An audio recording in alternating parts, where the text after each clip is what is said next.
All right, hey guys, Jono and Travis. We're going to go to episode 3 of Bootcamp workouts. So what we're doing is every week we're putting a different Bootcamp workout out there that you can either plug and play or you can change it around and make it suit your own clientele. Week 1 we did a circuit, last week we did an AMRAP, this week we're going to do an accumulator. Now I'll run through it in a second, run through how I recommend doing it. What I want everyone to do, actually if you're watching this now, just hit like. Even if you're watching it later, hit like as well. Couple reasons. Number 1, we want to see who's watching it. Number 2, the more people that like this video, the more people are going to see it. All right, so if you're watching it now, hit like. If you're watching it later, hit like. Also, I want to keep it as interactive as possible. So if you've got any questions, just comment below. I've got Brenda here behind the camera. She can yell out the questions if you've got any.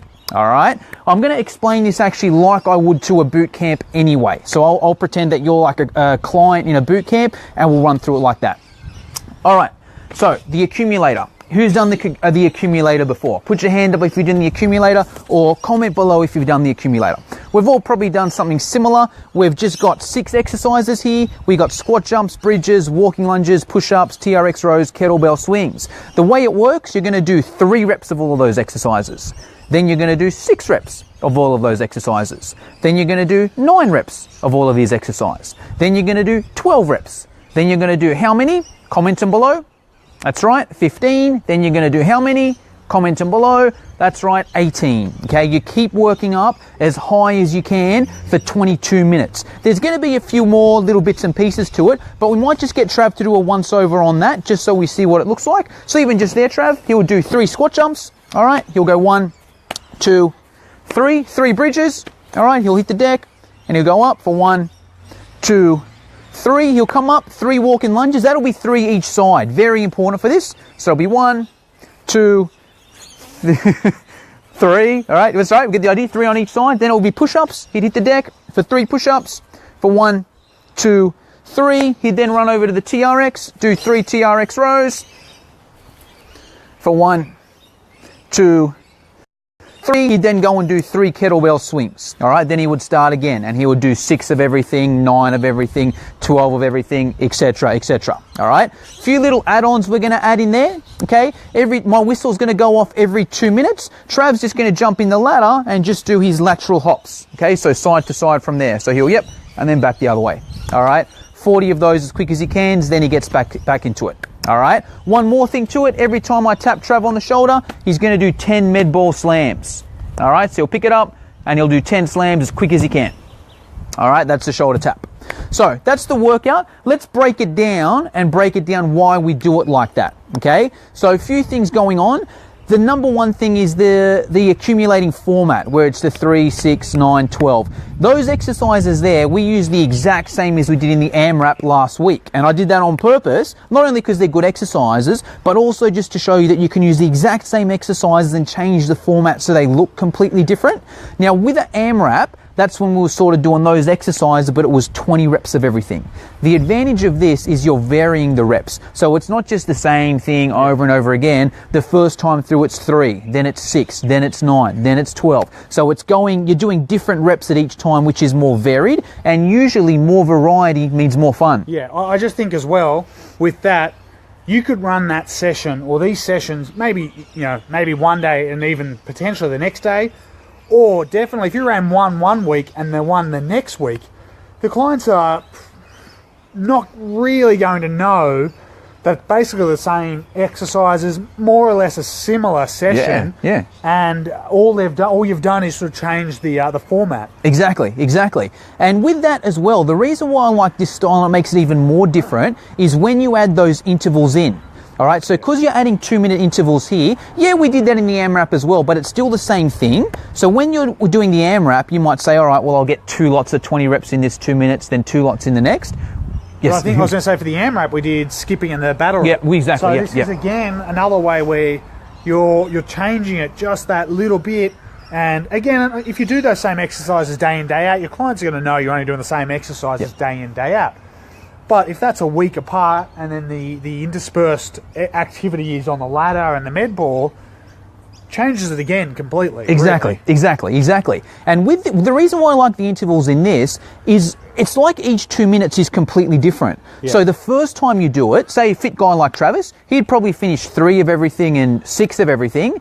So he gets like 2 lots of every exercise in, but then the next lot, he might just finish the 9 of everything. Yeah. Then the next lot, he might only get 1 or 2 exercises of the 12, then 1 or 2 of the 12. Yeah. Then the next time, he might only get 15 of the 1 exercise. So each interval is completely different. It's the equivalent to you just yelling out random stuff, like saying, all right, this interval, we're going to do 3 of this and 3 of this and 6 of this and 6 of this. All right, now this, we're going to do 15 of this, but without you having to worry about that and people getting confused, they're doing it differently anyway. Okay, so that's why I like the timer like that. In terms of the reps, now I work up by 3s. A lot of people like to do 5s and 10s and that sort of thing. I'm not saying it's a bad thing. Too big, too fast. Exactly, that's it exactly. So the reason why I like this is I don't like doing a lot of reps. Yeah. Any more than 15, 20 reps, I'm bored. Yes. All right? If you're going up by 5s or 10s, within 2 or 3 rounds, you're at the 15s or the 20s. Yeah. When you're going up by 3s, like first you do 3, easy. Then you do 6, easy. Then you do 9, easy. Starts adding up, but it's exactly manageable. Exactly. And if you get to, you probably won't even get to 20. Yeah. You know, I did that workout before. I got to 21. Trav, you got to 15 or way but somewhere. No, joking. But you know, and that's actually a good point. I try and tailor that workout so most people get to a certain level. Exactly, get to around that 20, you know, that 21, 24 sort of level. Any more than that, it gets boring. Again, yeah. You know, if you see people getting too high, it's just, you know, hasn't been programmed well. Trav does have a good trick that he uses. You can use this anyway, but especially if you see that happening. Yeah, so quite often with this, I've often broken it up into 2 sections, 2 10-minute blocks. So you work your way up for 10 minutes. Then you might have a little break in the middle of, it could be, I've done like little Tabatas or games or abs and sprints and stuff like that in the middle. And then for the second 10 minutes, you do the exact same thing, but work your way backwards with the assumption you're probably not going to get it done the second time, the same amount as you got done the first time. So let's say you got up to 15 in the first 10 minutes.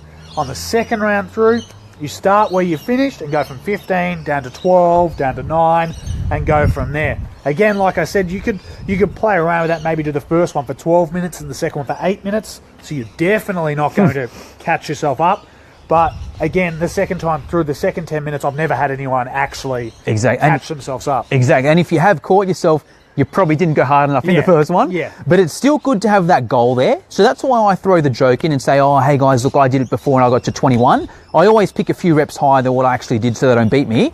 But that's another way you can set a goal where after 10 minutes you can say, all right, hey, whatever you guys got to, you've now got a goal, try and get there. Look, you may not, but look, just try and get as close as you can. Yeah. Also, if you haven't programmed it properly and after 10 minutes you see that people are at 18, that's when, even if you didn't plan to do it like that, you can say, all right, I don't want people to get to 30 reps and get super bored. All right, stop there. You know, I actually told you a little secret, a little lie. You know, we're not actually doing it straight. We're going to break there and then work your way back down. Yeah, it's a cool way. It's like a little trick you can use when you're programming may not have gone the way you wanted it to go.